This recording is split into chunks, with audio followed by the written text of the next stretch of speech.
بسم اللہ الرحمن الرحیم۔ پچھلے سبق میں یہ بات بتلائی گئی تھی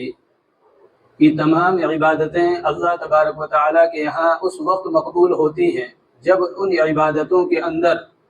کسی اور چیز کو شریک نہ کیا جائے، خالصتاً اللہ کے لیے اس عبادت کو انجام دیا جائے۔ مثلا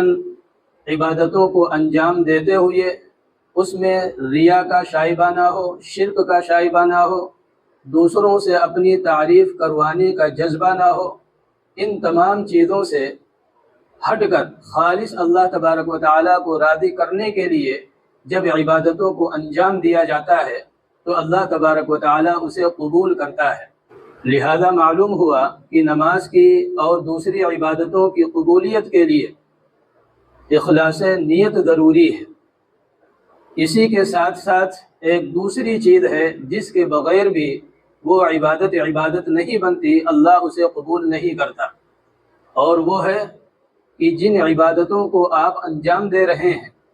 ان عبادتوں کے اصول اور ضوابط شریعت نے کیا بتلائے ہیں۔ مثلا آپ نماز پڑھ رہے ہیں تو نماز پڑھنے کا جو طریقہ، نماز پڑھنے کا جو اصول اور ضابطہ اسلام نے بتلایا ہے، جب اس کے مطابق آپ نماز پڑھیں گے تب اللہ تبارک و تعالیٰ کے یہاں قبول ہوگی، ورنہ وہ رد کر دی جائے گی، اللہ کے یہاں اس کی کوئی حیثیت نہیں ہوگی۔ لہذا جس طرح عبادتوں کے اندر اخلاص ہونا ضروری ہے، اسی طرح ان عبادتوں کو ان اصول اور ضوابط پر انجام دینا ضروری ہے جن کی تعلیم شریعت مطہرہ نے ہمیں اور آپ کو دی ہے۔ چنانچہ یہ بات ضروری ہے کہ نماز کے جو بنیادی مسائل ہیں، جو ضروری مسائل ہیں، وہ ہر مسلمان کو مستحضر اور یاد ہوں تاکہ وہ اپنی عبادتوں کو عبادت بنا سکے اور نماز جیسی عظیم الشان عبادت کے ثواب سے اللہ کے لطف و کرم سے وہ بہرور ہو سکے۔ قرآن کریم میں اللہ تبارک و تعالیٰ نے ارشاد فرمایا، حافظوا علی الصلوات والصلاة الوسطی وقوموا للہ قانتین، نگہبانی کرو نمازوں کی اور بیچ والی نماز کی، اور اللہ کے لیے با ادب ہو کر کھڑے رہو۔ اس آیت کریمہ میں نماز کو با ادب کھڑے ہو کر پڑھنے کا حکم دیا گیا ہے۔ با ادب کھڑے ہو کر پڑھنے سے مراد یہاں سنت نبوی علیہ السلام ہے، یعنی نماز سنت کے مطابق ہو، آپ صلی اللہ علیہ وسلم کی تعلیمات کے مطابق ہو۔ بہت سے نماز کے پابند حضرات لمبی عمر گزر جانے کے بعد بھی اپنی نمازوں کی اصلاح کی فکر نہیں کرتے۔ وہ ارکان و افعال میں جو غلطی ہے اس پر جمے رہتے ہیں، اس کے اصلاح کی فکر نہیں کرتے اور برابر اس غلطی کو دہراتے رہتے ہیں، اور ہر نماز کو جلد از جلد نمٹانے کی اور اس سے فری ہونے کی کوشش کرتے ہیں۔ فضول کاموں کے لیے ان کے پاس گھنٹوں موجود ہوتے ہیں، لیکن نماز جیسی عظیم الشان عبادت کے لیے ان کے پاس وقت نہیں ہوتا۔ آج کل ہم لوگوں کی حالت یہ ہے کہ ہم مسجد میں اولاً جانا نہیں چاہتے، اور اگر چلے گئے ہیں تو پھر کتنی جلدی ہم نکل جائیں وہاں سے، ہم جلد از جلد وہاں سے بھاگنا چاہتے ہیں۔ حالانکہ مسجد یہ اللہ کو سب سے زیادہ محبوب، سب سے زیادہ پسندیدہ ہیں تمام روئے زمین پر، لیکن جو اللہ کو محبوب ہے وہ چیز ہمیں محبوب نہیں، اور جو اللہ کو محبوب نہیں وہ ہمیں محبوب ہے۔ سب سے بری جگہ اللہ کی نظروں میں بازار ہے۔ ہم بازار کی رونق بننا تو پسند کرتے ہیں، لیکن مسجدوں میں بیٹھ کر ہم اللہ کو یاد کریں، ذکر و اذکار کریں، قرآن کی تلاوت کریں، نماز سیکھیں، ان چیزوں کی ہمیں توفیق نہیں ہوتی، ہمیں فکر کرنی چاہیے۔ چنانچہ وہ حضرات غور سے سنیں جو نماز جلدی جلدی نمٹا کر مسجد سے بھاگنے کی کوشش کرتے ہیں۔ نبی کریم صلی اللہ علیہ وسلم نے ایک موقع پر ارشاد فرمایا، لوگوں میں سب سے بدترین چوری کرنے والا وہ شخص ہے جو نماز کے اندر چوری کرتا ہو۔ صحابہ کرام نے فوراً سوال کیا، یا رسول اللہ، نماز میں کوئی کیسے چوری کرے گا؟ آپ صلی اللہ علیہ وسلم نے ارشاد فرمایا کہ وہ رکوع اور سجود اچھی طرح نہ کرتا ہو، جلدی جلدی کرتا ہو، جس طرح پرندے اپنا ڈھونگ مارتے ہیں اس طرح کھٹا کھٹ فٹافٹ وہ کر کے اور بھاگنے کی کوشش کرتا ہو۔ ایک اور روایت میں نبی کریم صلی اللہ علیہ وسلم نے ارشاد فرمایا کہ اللہ تبارک و تعالیٰ اس شخص کے نماز کی طرف دیکھتا ہی نہیں جو رکوع اور سجود میں پیٹھ کو سیدھی نہ کرتا ہو، یعنی قوما اور جلسہ نہ کرتا ہو۔ ایک سجدے سے ابھی اٹھا تھا، سیدھا نہیں بیٹھا، فوراً دوسرے سجدے کے لیے چلا گیا،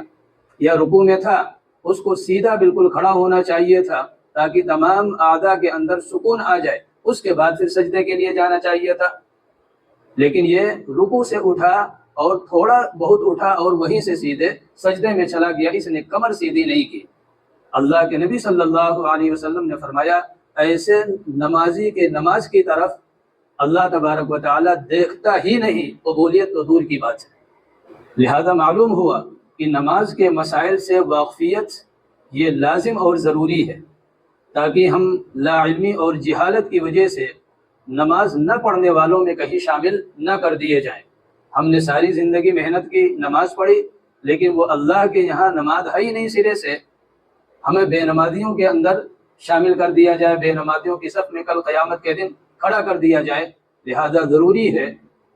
کہ نماز کے جو ضروری مسائل ہیں ان کا استحضار ہمیں اور آپ کو ہو، تاکہ ہم اپنی نماز کو نماز بنا سکیں اور اللہ کے یہاں اسے قبول کروا سکیں۔ یہ صرف تھوڑی سی توجہ کی ضرورت ہے۔ نماز سیکھنا اور نماز کا صحیح پڑھنا یہ کوئی بہت بھاری کام نہیں ہے، اس سے مشکل کام دنیاوی معاملات کے ہم اور آپ بڑی آسانی کے ساتھ حل کر لیتے ہیں، کیونکہ اس کی فکر سوار رہتی ہے۔ رہا مسئلہ نماز کا، اگر اس کے بارے میں بھی ہم تھوڑی سی فکر کر لیں، تھوڑی سی توجہ کر لیں کہ ہماری جو ابدی کامیابی ہے وہ اس میں مضمر ہے، ہماری ابدی ناکامی نماز کے خراب ہونے میں ہے، لہذا آخرت کو سنوارنے کی طرف اگر توجہ کر لیں تو ہماری نماز درست ہو سکتی ہے۔ لہذا اس مختصر سی تمہید کے بعد یہ سمجھ لیں کہ نماز کن لوگوں کے ذمے لازم اور ضروری ہے، یعنی نماز کن کے ذمے فرض ہے۔ تو آپ یہ بات ذہن و دماغ میں بٹھا لیں کہ نماز ہر ایک مسلمان پر جو عاقل ہے، بالغ ہے، اس پر لازم اور ضروری ہے، معاف کسی بھی صورت میں نہیں ہے، چاہے وہ سفر میں ہو، چاہے وہ حضر میں ہو، چاہے وہ بیمار ہو، وہ کوئی بھی حالت ہو، کسی بھی کیفیت میں ہو، لیکن نماز معاف نہیں ہے۔ ہاں بعض صورتوں کے اندر نماز میں تخفیف ہے، کچھ چیزیں ہیں جن کے اندر آسانیاں پیدا کر دی گئی ہیں، لیکن نماز کسی بھی صورت میں اللہ تبارک و تعالیٰ نے معاف نہیں فرمایا ہے۔ اب سوال یہ ہے کہ نماز کتنی عمر سے انسان کے ذمے لازم ہو جاتی ہے؟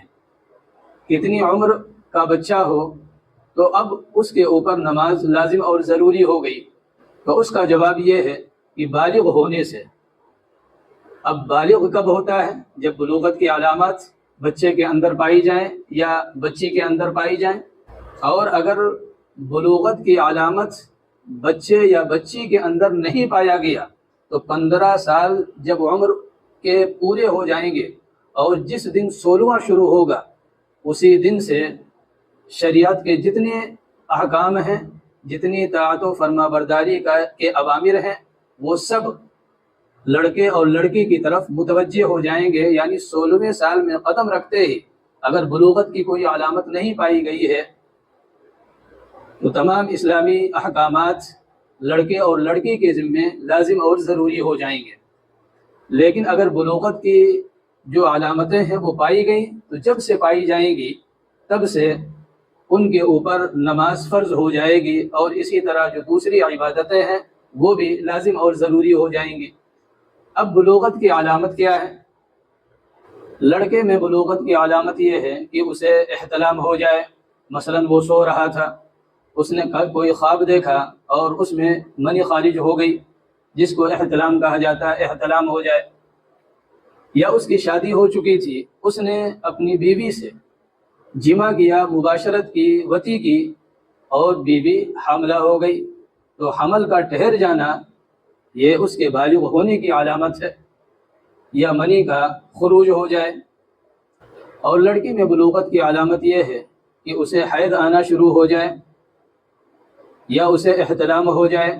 یا اس کی شادی ہو چکی ہے، شوہر اس سے مباشرت کرے اور وہ حمل سے ہو جائے، تو یہ علامتیں جب پائی جائیں گی تب سے یہ بالغ سمجھے جائیں گے اور اسلامی احکامات ان کی طرف متوجہ ہو جائیں گے۔ اب یہ بالغ ہونا 12 سال کی عمر میں بھی ہو سکتا ہے لڑکوں میں، لڑکیوں میں 9 سال کی عمر میں بھی ہو سکتا ہے، 13 سال، 14 سال، 15 تو حد ہے، 15 تک یعنی اگر بلوغت کی علامت نہ بھی پائی گئی تو 16ویں سے شریعت یہ کہتی ہے اب یہ بالغ ہو چکے ہیں، ان کے اندر کوئی بیماری وغیرہ ہے جس کی وجہ سے بلوغت کی جو علامتیں ہیں وہ ظاہر نہیں ہو رہی ہیں، یا بہت زیادہ ٹھنڈی چیزیں استعمال کر رہے ہیں، سرد ملک میں رہ رہے ہیں، اس لیے یہ گرم اندر سے نہیں ہو پا رہے ہیں، تو شریعت کہتی ہے 16 جب ہو گیا تو آپ بالغ ہو گئے اور آپ 16ویں سال کے پہلے دن سے آپ اب نماز پڑھیے۔ یہاں ایک بات اور ذہن نشین کر لیں کہ کوئی شخص اپنے جوانی کے ابتدائی دنوں میں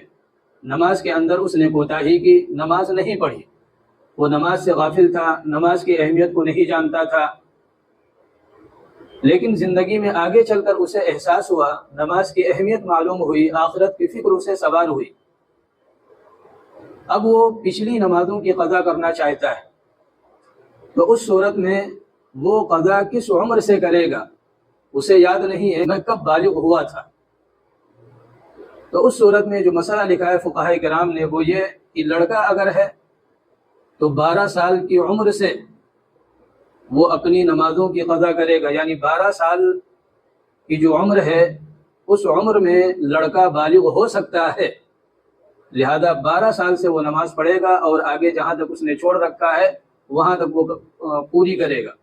اور اگر لڑکی ہے تو لڑکی 9 سال میں بالغ ہو سکتی ہے، لہذا لڑکی اگر اپنی قضا نمازیں پڑھنا چاہے تو وہ 9 سال کی عمر سے لے کر جہاں تک چھوڑ رکھا ہے وہاں تک اسے نمازوں کی قضا کرنی پڑے گی۔ اللہ تبارک و تعالی ہم سب کو نماز جیسے عظیم الشان عبادت اسے سیکھ کر اخلاص کے ساتھ کرنے کی توفیق عطا فرمائے۔ وآخر دعوانا ان الحمد للہ رب العالمین۔